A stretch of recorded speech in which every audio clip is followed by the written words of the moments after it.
नमस्कार दोस्तों, स्वागत है आप सभी का पोस्टर स्टडी के यूट्यूब चैनल में। और आज की इस वीडियो में आज की इस वीडियो में हम देखेंगे प्रीवियस ईयर के क्वेश्चन, जो कि छत्तीसगढ़ सर्कल है। ये बहुत अच्छे क्वेश्चन आपको यहाँ पे देखने को मिलेंगे और साथ में मैथमेटिक्स सेक्शन को भी हम यहाँ पे सॉल्व करने वाले हैं। तो वीडियो को शुरू करने से पहले, अगर आप हमारे डेली क्लासेज में, हमारी रेगुलर क्लासेज होती है जूम सेशन में, अगर आप जुड़ना चाहते हैं 8580872431, इस पर आप हमें या फिर कॉल कर सकते हैं।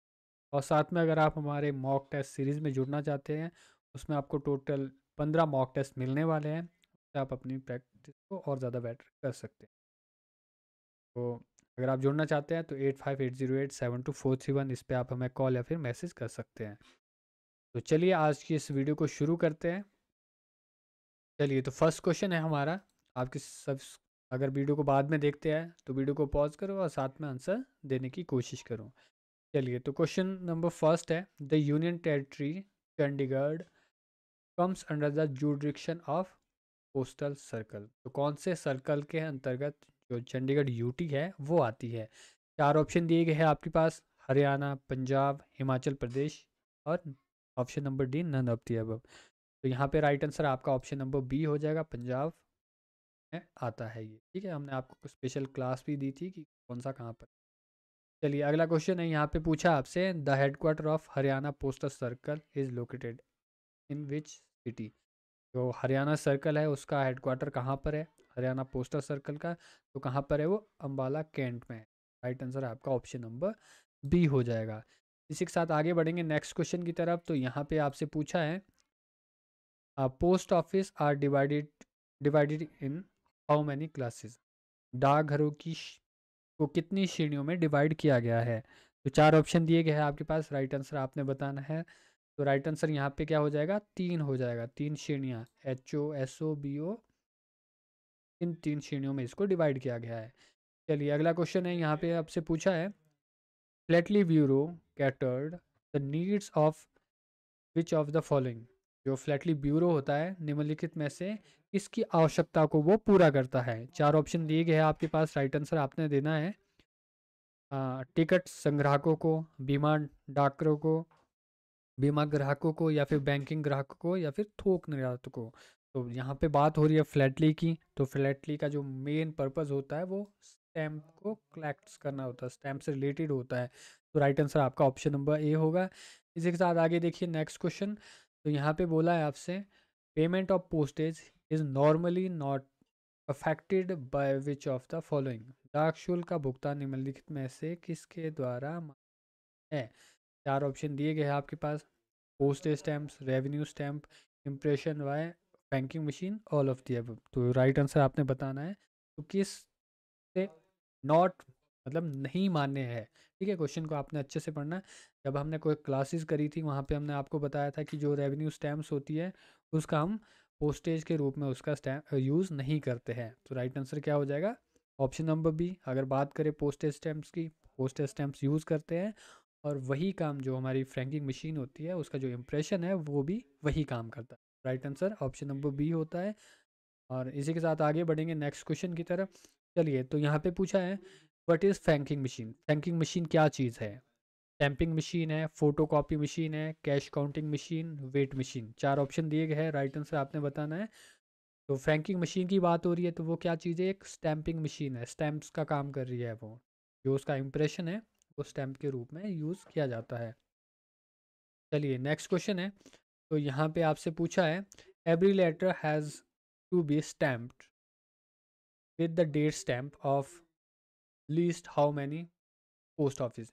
प्रत्येक पत्र में न्यूनतम कितने डाकघरों द्वारा मोहरित होना चाहिए? जो स्टैम्प्स होती है, डेट स्टैम्प्स होती है, उसमें कितने डाकघरों की स्टैम्प्स होनी चाहिए? तो दो डाकघर की होनी चाहिए। कौन कौन से डाकघर है? एक बुकिंग ऑफिस होता है और दूसरा हमारा डिलीवरी ऑफिस होता है। तो दोनों की उसमें मोहर लगी होनी चाहिए। चलिए, आगे बढ़ेंगे अगले क्वेश्चन की तरफ। तो यहाँ पे आपसे पूछा है, generally stamps should be affixed in which area of address side of envelopes.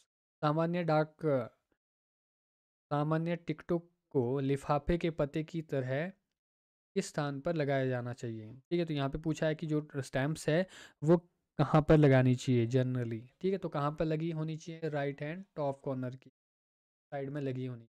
तो राइट आंसर आपका ऑप्शन नंबर ए होगा जी। यहाँ से क्वेश्चन आता है तो बहुत इंपॉर्टेंट है। चलिए अगला क्वेश्चन है, यहाँ पे पूछा है undelivered article are finally handled in which office. जो डिलीवर नहीं होता है उस आर्टिकल को फाइनली कहाँ पर भेजा जाएगा, इसके अधीन हैंड ओवर किया जाएगा। चार ऑप्शन दिए गए हैं, circle office, postal store depot, CPC या फिर रिटर्न लेटर ऑफिस। तो कहाँ पर किया जाएगा, जो डिलीवर नहीं हो रहा है तो उसको सीधा रिटर्न लेटर ऑफिस में भेजा जाएगा। चलिए आगे बढ़ेंगे नेक्स्ट क्वेश्चन की तरफ। तो यहाँ पे पूछा है official postal article when posted by authorised government officials must be where the superscript as.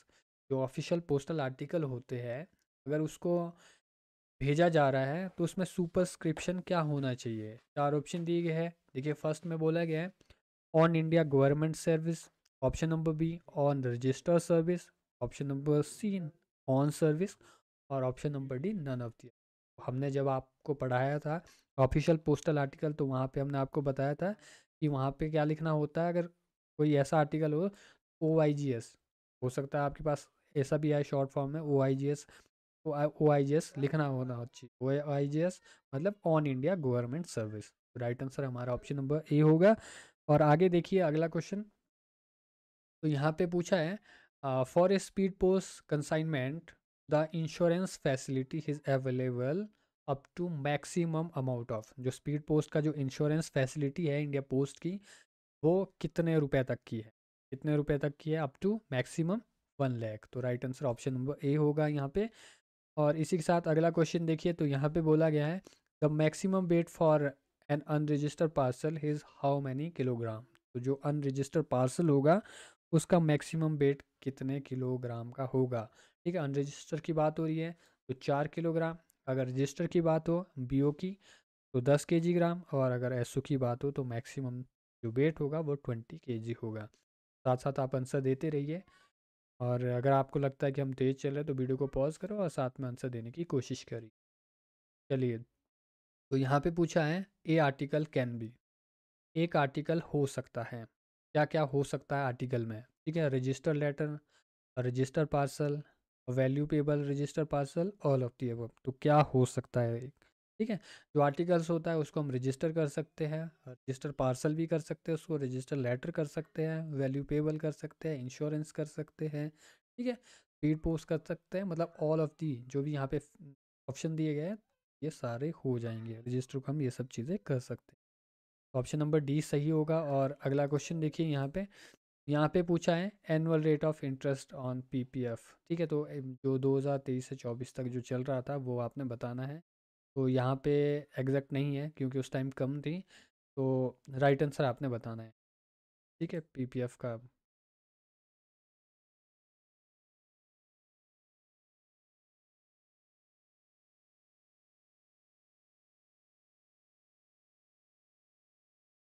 तो PPF के जो इंटरेस्ट रेट है 7.1 है जो प्रेजेंट में चल रहा है।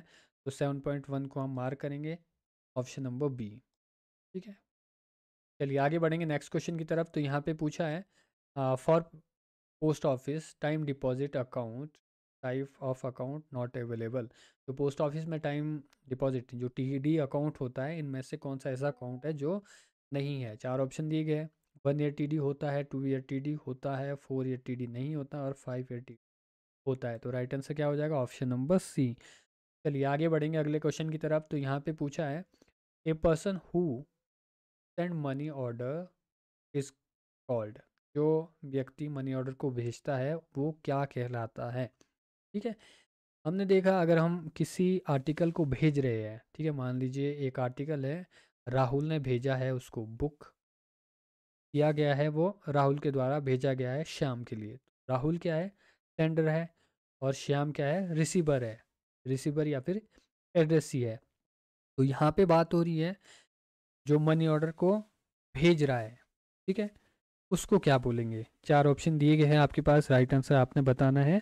तो यहाँ पे क्या हो जाएगा, जिसको मनी ऑर्डर मनी ऑर्डर भेजा गया है, सेंड्स ठीक है, वो क्या हो जाएगा आपका रेमिटर। ठीक है, चलिए आगे देखेंगे नेक्स्ट क्वेश्चन। तो अगले क्वेश्चन को देखिए, यहाँ पे बोला गया है the insurance covered provided under प्रधानमंत्री जीवन ज्योति बीमा योजना इज़ हाउ मच रुपीज़। जो प्रधानमंत्री जीवन ज्योति बीमा योजना है 2015 में इसकी शुरुआत हुई है, और इसका पूछा गया आपसे कि इसमें कितने रुपए का इंश्योरेंस कवर होता है। तो 2 लाख का होता है, वो चाहे PMSBY हो या फिर PMJJBY हो, तो दोनों का 2 लाख रुपए है। और प्रधानमंत्री सुरक्षा बीमा योजना की बात हो तो उसमें जो फीस है एनुअली होती है, कितनी होती है, 20 रुपये होती है, और इसमें कितनी होती है, 436 रुपये होती है। ठीक है, चलिए आगे बढ़ेंगे अगले क्वेश्चन की तरफ। तो अगले क्वेश्चन को देखिए, यहाँ पे पूछा गया है how many schemes are provided under postal life insurance. तो पोस्टल लाइफ इंश्योरेंस पूछो चाहे रूरल पोस्टल लाइफ इंश्योरेंस पूछो, तो दोनों में टोटल जो स्कीम्स है 6 स्कीम्स है। तो राइट आंसर ऑप्शन नंबर हो जाएगा। और अगला क्वेश्चन देखिए, in which year rural postal life insurance was introduced. ग्रामीण डाक जीवन बीमा की शुरुआत कब हुई है। 4 ऑप्शन दिए गए हैं आपके पास, तो राइट आंसर आपने बताना है। तो ये कब हुई है, 1995 में हुई है। आपने बताना है PLI की शुरुआत कब हुई है। ठीक है, ये क्वेश्चन है, कमेंट बॉक्स में आप आंसर देना है। चलिए नेक्स्ट क्वेश्चन देखिए, यहाँ पे बोला गया है in India domestic philatelic deposit account was introduce in which year. जो भारत में जो देशीय फ्लैटलिक डिपॉजिट अकाउंट है उसकी शुरुआत कब हुई है। 4 ऑप्शन दिए गए हैं, राइट आंसर आपने बताना है। 1965, 1975, 1985, 9। तो ये PDS सिस्टम जो इंट्रोड्यूस हुआ है 1965 में हुआ है। राइट आंसर आपका हो जाएगा ऑप्शन नंबर ए। आगे बढ़ेंगे नेक्स्ट क्वेश्चन की तरफ। तो यहाँ पे बोला गया है what is the scholarship amount under Deendayal स्पर्श योजना। ठीक है, तो यहाँ पे पूछा पर एनम। ठीक है, तो मंथ पर एनम यानी 1 साल का जो स्कॉलरशिप है दीनदयाल स्पर्श योजना का वो कितना होता है। 4 ऑप्शन दिए गए हैं आपके पास, राइट आंसर आपने बताना है। Question number 21, 5,000, 6,000, 8,000, 10,000। तो यहाँ पे राइट आंसर आपका हो जाएगा 6,000। ठीक है, तो ये क्या होता है, मंथली 500 रुपये देते हैं, और 1 साल का ये 6,000 हो जाता है। ठीक है, तो ये किसको दी जाती है, 6 to 9 क्लास के बच्चों को दिया जाता है। और आपके लिए क्वेश्चन है जो स्पर्श है, स्पर्श का पूरा नाम आपने बताना है। ठीक है, और जो ये है 6 to 9 को दी जाती है, 3 क्लासेस को दी जाती है। तो हर जो सर्कल होता है उससे 30 स्टूडेंट लिए जाते हैं। ठीक है, तो 23 सर्कल को मल्टीप्लाई करो 30 से, तो इतने पूरे ऑल ओवर इंडिया स्टूडेंट्स लिए जाते हैं। ठीक है, चलिए आगे बढ़ेंगे नेक्स्ट क्वेश्चन की तरफ। तो यहाँ पे पूछा है warehousing service is a feature on which business. Warehouse सेवा किस बिजनेस की विशेषता है, तो किसकी है। 4 ऑप्शन दिए गए हैं आपके पास, राइट आंसर आपने बताना है। तो ये किसकी होती है, लॉजिस्टिक पोस्ट की होती है हाउसिंग। ठीक है, चलिए अगला क्वेश्चन देखिए the minimum monthly speed post business for a customer to categorise as a world customer is how much rupees. थोक ग्राहक की श्रेणी हेतु किसी ग्राहक को न्यूनतम मासिक स्पीड पोस्ट बिजनेस कितने रुपए की होगी। ठीक है ना, न्यूनतम बात हो रही है, न्यूनतम 10,000 होनी। ठीक है, अगर उसने डिस्काउंट लेना तो पर मंथ उसका 50,000 से ऊपर रेवेन्यू हो, तभी उसको डिस्काउंट मिलेगा। ठीक है, तो 23 की बात हो रही है, ऑप्शन नंबर बी यहाँ पे सही होगा। और आगे देखिए नेक्स्ट क्वेश्चन। तो यहाँ पे पूछा है which office helps in reductions of number of loose bags. क्या कौन सा कार्यालय लूज बैगों की संख्या कमी से मदद करता है। ठीक है, ठीक है, रिडक्शन करता है, करने में हेल्प करता है। कौन सा ऐसा कार्यालय है, transit bag office, record office, sorting office, none of the above. तो ये कौन सा होता है, ट्रांजिट ऑफिस होता है। ठीक है, तो यहाँ पे राइट आंसर हमारा ऑप्शन नंबर ए होगा। और इसी साथ आगे देखिए, और यहाँ पे एक चीज़ देखिए आप। ठीक है, 23 1 to 23 जो क्वेश्चन थे वो प्रोडक्ट एंड सर्विस और पीओ गाइड पार्ट 1 से थे। और 24 से लेकर 30 तक जो भी क्वेश्चंस होंगे आपके वो किससे होंगे, वॉल्यूम 5 से होंगे। ठीक है, चलिए 25 में बोला गया है sorting office is a part of which functional unit. जो सॉर्टिंग ऑफिस होता है वो किसका भाग होता है? फ्लैटलिक ब्यूरो का होता है, पोस्टल स्टोर डिपो का होता है, आरएमएस का होता है, या फिर सर्कल ऑफिस का होता है? तो किसका होता है? आरएमएस ऑफिस का होता है सॉर्टिंग का काम। ठीक है, तो हम ऑप्शन नंबर सी को मार्क करेंगे। और आगे देखिए नेक्स्ट क्वेश्चन। तो यहाँ पे पूछा है ट्रांजिट सेक्शन का इंचार्ज कौन होता है? Who is the incharge of transit section? ठीक है, तो चार ऑप्शन दिए गए हैं। Head sorting assistant, head record officer, inspector railway mails, mail guard and mail agent. तो राइट आंसर आपने बताना है क्वेश्चन नंबर 26। तो कौन होता है मेल गार्ड या फिर मेल एजेंट? ठीक है, ऑफिस इंचार्ज ट्रांजिट सेक्शन। ठीक है, तो ऑप्शन नंबर डी को हम मार्क करेंगे। आगे बढ़ेंगे नेक्स्ट क्वेश्चन की तरफ। तो अगला क्वेश्चन को देखिए, यहाँ पे पूछा है mail office which is a stationary office of RMS unit is how many? Mail office जो आरएमएस का एक स्थायी इकाई होता है कितने प्रकार का होता है? ठीक है, कितने पार्ट्स में इसको डिवाइड किया गया है? ठीक है, तो ये कितने में डिवाइड किया गया है? 2 पार्ट्स में डिवाइड किया गया है ऑफिस को। ठीक है, हम ऑप्शन नंबर ए को मार्क करेंगे और आगे बढ़ेंगे नेक्स्ट क्वेश्चन को। तो यहाँ पे बोला गया है central bag office is situated in which office? जो सेंट्रल बैग ऑफिस होता है वो कौन सा ऑफिस होता है? ठीक है, किसको बोलते हैं? तो डायरेक्टरेट को बोलते हैं। ठीक है, पोस्टल डायरेक्टरेट को सेंट्रल बैग ऑफिस बोलते हैं। ठीक है, चलिए आगे बढ़ेंगे नेक्स्ट क्वेश्चन की तरफ। तो यहाँ पे बोला गया है mail bags are how many types? जो मेल बैग होते हैं वो कितने प्रकार के होते हैं? Question number 29। तो यहाँ पे राइट आंसर आपका ऑप्शन नंबर बी हो जाएगा, 3 टाइप्स होते हैं। ठीक है, चलिए आगे देखिए नेक्स्ट क्वेश्चन को। तो यहाँ पे आपसे पूछा है which one of the following are due bag? Choose correct option. ठीक है, तो यहाँ पे 4 ऑप्शन दिए गए, आपने बताना है कौन सा ड्यू बैग होता है। तो 4 ऑप्शन में से राइट आंसर आपने बताना है। तो ये सारे बैग, ठीक है, मेल बैग ये ड्यू बैग होता है। मेल बैग का मतलब जो बैग डेली जाते हैं, डेली ट्रांजिट में जाते हैं, जैसे रजिस्टर बैग डेली जाता है, अकाउंट बैग, ठीक है, HO to SO, SO to HO daily जाता है। तो यहाँ पे क्या हो जाएगा हमारा right answer? All of the above. ठीक है, तो इसी के साथ हमारा डीओपी सेक्शन यहाँ पे समाप्त होता है। अब हम चलते हैं जनरल नॉलेज। ठीक है, तो चलिए, तो फर्स्ट क्वेश्चन है भारत में कितने राज्य हैं? 4 ऑप्शन दिए गए हैं, 27, 28, 29, 30। ठीक है, तो कितने हैं टोटल स्टेट्स? 28 है। तो ऑप्शन नंबर सी को हम मार्क करेंगे और आगे बढ़ेंगे नेक्स्ट क्वेश्चन की तरफ। तो यहाँ पे पूछा है which of the river not originates in Himalaya? निम्नलिखित में से कौन सी नदी हिमालय से उद्गमित नहीं होती है? कौन सी ऐसी नदी है जिसका ओरिजिन हिमालय से नहीं होता है? गंगा, घाघरा, गंडक, गोदावरी। ठीक है, तो राइट आंसर आपने बताना है। तो कौन सी ऐसी नदी है? गोदावरी नदी क्या है? नहीं निकलती है। तो हम इसको मार्क करेंगे ऑप्शन नंबर डी को। और इसी के साथ आगे देखिए अगला क्वेश्चन। तो यहाँ पे पूछा है who is 14th vice president of India? तो भारत के 14वें राष्ट्रपति, उपराष्ट्रपति कौन थे, कौन है? ठीक है, तो 4 ऑप्शन दिए गए हैं आपके पास, राइट आंसर आपने बताना है। तो यहाँ पे क्या हो जाएगा आपका answer? Option number A, Shri Jagdeep Dhankhar. ठीक है, और चलिए आगे देखिए अगला क्वेश्चन। तो यहाँ पे पूछा है who is the present governor of Chhattisgarh? ठीक है, तो ये क्वेश्चन छत्तीसगढ़ का था। जो छत्तीसगढ़ के प्रेजेंट में गवर्नर कौन है? तो 4 ऑप्शन दिए गए हैं आपके पास, राइट आंसर आपने बताना है। तो यहाँ पे ऑप्शन में नहीं है कोई भी। ठीक है, तो इनका जो नाम है प्रेजेंट में जो है रामेन देखा है। ठीक है, तो यहाँ पे कहीं भी नहीं है।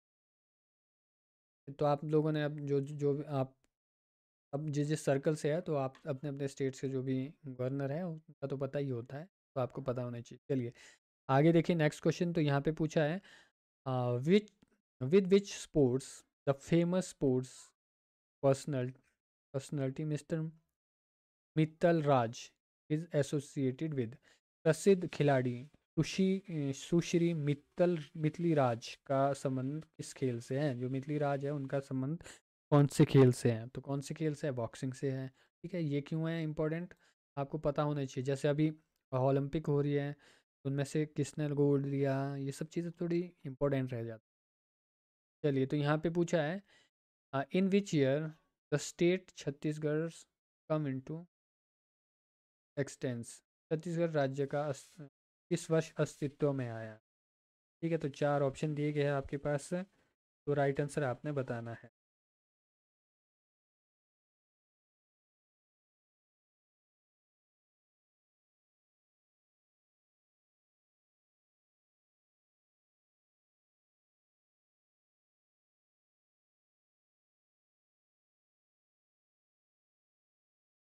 एक्चुअली ये जो क्वेश्चन है ये खुद भी मुझे नहीं आता है, चेक कर रहा हूँ।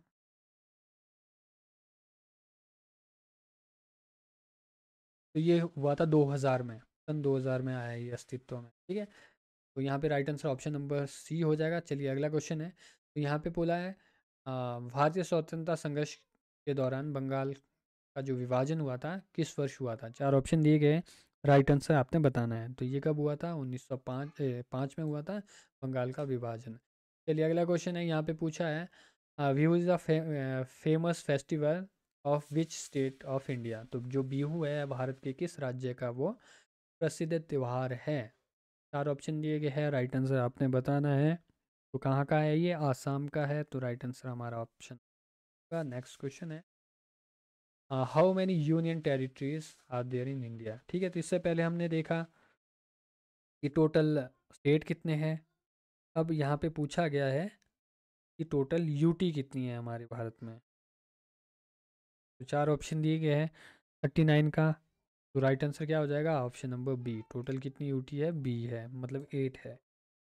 ठीक है, चलिए अगला क्वेश्चन देखेंगे इसी के साथ। ये एथिक्स एंड मोरल स्टडी का है। तो यहाँ पे पूछा है आ, आचार नीति किसके शुद्धता से संबंधित है, तो किससे रिलेटेड है। ठीक है, तो ये किससे है, आचरण से होता है। ऑप्शन नंबर ए यहाँ पे सही होगा। ठीक है, तो इसके बाद मैथमेटिक्स है। तो मैथमेटिक्स सॉल्विंग वाली स्लाइड आपको लगाने वाला हूँ।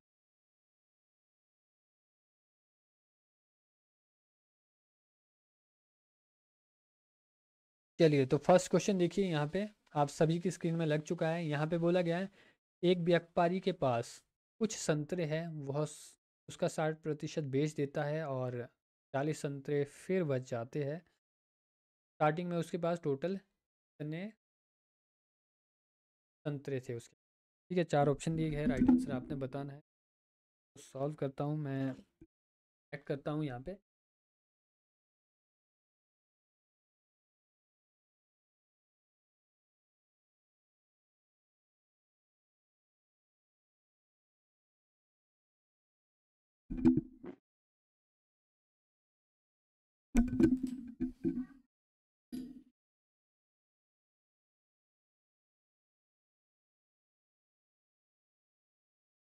चलिए, तो शुरू करते हैं इस क्वेश्चन को। देखिए यहाँ पे,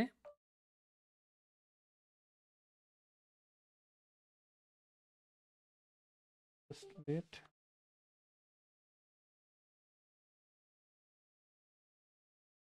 चलिए अब देखिए क्वेश्चन को। देखिए यहाँ पे क्या बोला है, हमारे को क्वेश्चन में बोला गया है कोई व्यापारी है, उसके पास जो संतरे हैं 60% उसने बेच दिए। अब हमें पता नहीं है टोटल कितने हैं। अब उसके पास जो बच रहे हैं वो 40 संतरे हैं। तो बहुत ईजी है। ठीक है, हमने क्या माना है उसको, टोटल संतरे मान लेते हैं 100 है। तो 100 में से उसने 60% अगर बेच देता है तो पीछे उसके पास कितने बच रहे हैं, क्वेश्चन में बोला गया है 40 बच रहे हैं। ठीक है, तो 40 बच रहे हैं, यानी कि टोटल कितने हो गए, 60 + 4 40। तो 100 उसके पास टोटल होंगे। तो ऑप्शन नंबर डी यहाँ पे सही होगा।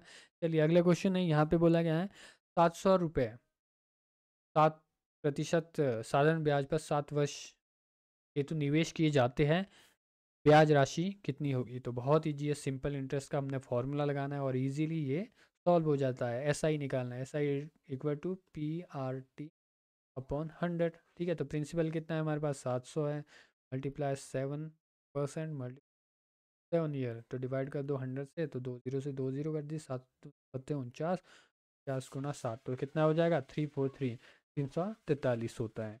चलिए अगला क्वेश्चन देखिए। यहाँ पे बोला गया है एक कक्षा में 5 विद्यार्थियों का भार 51, 52, 53, 54 और 55 है। औसत भार क्या होगा? ठीक है, तो जब ऐसी सिचुएशन आपके पास आए, अगर डिफरेंस सेम हो, तो हम इस तरीके से लिख सकते हैं 51, 52। ठीक है, 51 है हमारे पास, 52 है, 53 है, 54 है और 55 है। ठीक है, सेम डिफरेंस चल रहा है, तो दो इधर आया, दो इधर, तो क्या होगा राइट आंसर? 53 होगा। 53 ऑप्शन नंबर सी में दिया गया है। चलिए अगला क्वेश्चन है।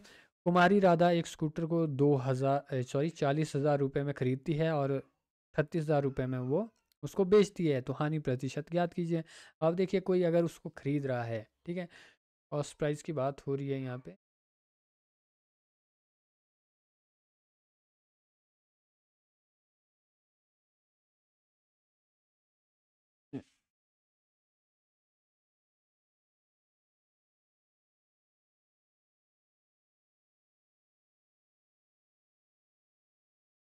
ये-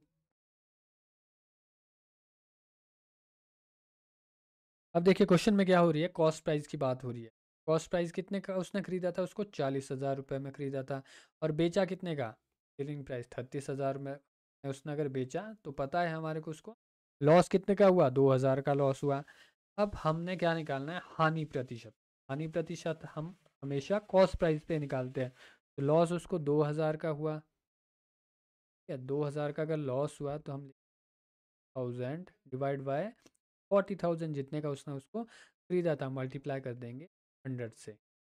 ठीक है, चलिए 3 जीरो से यहाँ पे 3 जीरो ये कट जाएगी, 1 जीरो यहाँ पे कट जाएगी, दो ही कम दो, दो से कट जाएगा, दो ही कम। ठीक है, तो कितने का लॉस हुआ उसको? 5% का। Right answer option number A हो जाएगा। अगला क्वेश्चन देखिए। एक व्यक्ति 500 मीटर पुल को 6 मिनट में पार कर लेता है। गति मीटर प्रति मिनट में क्या होगी? ठीक है, गति क्या पूछ रहा है? मीटर प्रति मिनट है। और हमारे पास मिनट दिए गए 6, और डिस्टेंस दिया गया है 500 मीटर का। ठीक है, तो हमने क्या निकालनी है? स्पीड निकालनी है। तो स्पीड का फॉर्मूला हमने पढ़ा है, speed equal to distance upon time. तो डिस्टेंस कितना है हमारे पास? 500 का है। ठीक है, 500 का है। और चेंज हमने क्यों नहीं करना? क्योंकि क्वेश्चन में पूछा है मीटर पर मिनट। मीटर पर मिनट का मतलब है 6 से ही डिवाइड कर दो। ठीक है, तो 6 से डिवाइड करो और आंसर आपके पास निकल के आ जाएगा। डिवाइड करके अगर आप करते 83.33, 3.33 का है ऑप्शन नंबर सी में दिया, बी में दिया। चलिए आगे बढ़ेंगे अगले क्वेश्चन की तरफ। तो यहाँ पे बोला गया है ए काम को 15 दिन में कर सकता है और बी उसी काम को 20 दिन में कर सकता है। दोनों मिलकर उस काम को कितने दिन में करेंगे? चलिए इसको भी सॉल्व कर लेते हैं। ठीक है, ए की बात हो रही है, वो करता है 15 दिन में, बी करता है उसको 20 दिन में। एलसीएम निकालो, 15, 60, एलसीएम आ गया, चौके 60, बीत या 60। ठीक है, दोनों मिलकर कितने, एक दिन की एफिशिएंसी कितनी है उनकी? 60, सॉरी 7, और टोटल वर्क कितना है हमारे पास? 60 है, तो 60 डिवाइड बाय 7, तो इसको डिवाइड करो, वो आपके पास 8 पॉइंट, ये आपका राइट आंसर, 8.5 डेज। ठीक है, बहुत सिंपल आते हैं, मतलब आपको टाइम भी नहीं लगता है। ठीक है, 30 सेकंड की बात ही है। चलो आगे बढ़ेंगे नेक्स्ट क्वेश्चन की तरफ। तो यहाँ पे बोला गया है अ, एक कार 15 लीटर ईंधन में 150 किलोमीटर तय करती है। 10 लीटर ईंधन में कितने किलोमीटर चलेगी? तो बहुत ही क्वेश्चन है। ठीक है, हम देखिए, हमें पता है 150 में वो कितने की चल रही है? वो 15 लीटर चल रही है। 15 लीटर में वो 150 किलोमीटर। तो यहाँ से डिवाइड करो, यहाँ क्या निकल के आ जाएगा? 10 आएगा। यानी कि उसको क्या लग रहा है, 1 लीटर में वो कितने, 1 लीटर में वो 10 किलोमीटर चल रही है वो। ठीक है, तो हमारे से पूछा है 10 लीटर में कितने चलेगी वो? 10 लीटर चलेगी 10 किलोमीटर आ जाएगा, जो वो बी में दिया गया है। अगला क्वेश्चन देखिए, बॉड मास का क्वेश्चन है। यहाँ पे आपने कैलकुलेट करना है, वैल्यू दी गई है हमारे पास। चलिए सॉल्व करते हैं। 7 + 5 भाग दिया गया 5, 5 से कर दो भाग, और भाग उसके बाद प्लस दिया गया 7, और उसके बाद -7 है, उसका कर दिया 7 प्लस 7 7 49, यहाँ पे आ जाएगा -7। ठीक है, तो ये माइनस का है, बाकी ये 50 हो जाएगा, ये 57, 57 कर लो। राइट आंसर क्या आ जाएगा, 50 आ जाएगा, ऑप्शन नंबर बी में। चलिए आगे बढ़ेंगे नेक्स्ट क्वेश्चन की तरफ। तो यहाँ पे बोला गया है एक गांव की जनसंख्या की वृद्धि 2000 से 2110 वर्षों में हुई। ठीक है, कोई गांव है, उसमें क्या हुआ, 2000 जनसंख्या थी, 2000 से वो टोटल बढ़ के 10 सालों में 2100 हुई, यानी 100 बढ़ गया 10 सालों में। ठीक है, प्रतिवर्ष जनसंख्या की वृद्धि का औसत ज्ञात कीजिए। ठीक है, तो सबसे पहले हम परसेंटेज निकालते हैं। ठीक है, अब देखिए यहाँ पे मेरी जो मेरे पास जो क्वेश्चन दिया है 2000 है और बढ़कर 2100 अगर हो रही है तो कितनी बढ़ रही है वो, 100 बढ़ी ना। तो 100 को मैं क्या करूँगा, 100 बटे 2000, 2000 से बढ़ी ना, 2000 मल्टीप्लाई 100। ठीक है, तो 20 से 20 ये कट गई और 10 से 10 ये कट गई, यहाँ पे आ गया मेरे पास 5। ठीक है, 5% आ गया। ठीक है, तो 5% का मतलब क्या होता है, 5%, 5% का मतलब है 5/100। मैं लिख सकता हूँ इसको तो 5। ठीक है, 0.5 ये लिख सकता हूँ। अब मेरे से पूछा है कि 10 वर्षों में कितनी बड़ी। ठीक है, तो कुछ करना है अपने, 0.05 डिवाइड बाय 10। ठीक है, तो इसको भाग करो तो राइट क्या आ जाएगा आपके पास, 0.5। ठीक है, भाग करके तो right answer option number D यहाँ पे हमारा सही हो जाएगा। ठीक है, होपफुली ये भी कर लेंगे। और अगला क्वेश्चन देख। ठीक है, अगले क्वेश्चन में ये हमारे पास दिया गया एवरेज का। तो यहाँ पे क्या है, टोटल जो विद्यार्थी है हमारे पास 20 विद्यार्थी है, और 20 विद्यार्थियों की कक्षा में 10 लड़कियों का औसत भार 60 किलोग्राम है और 10 लड़कियों का औसत भार 55 किलो है। सभी का औसत ज्ञात कीजिए। ठीक है, तो ये भी कुछ नहीं है।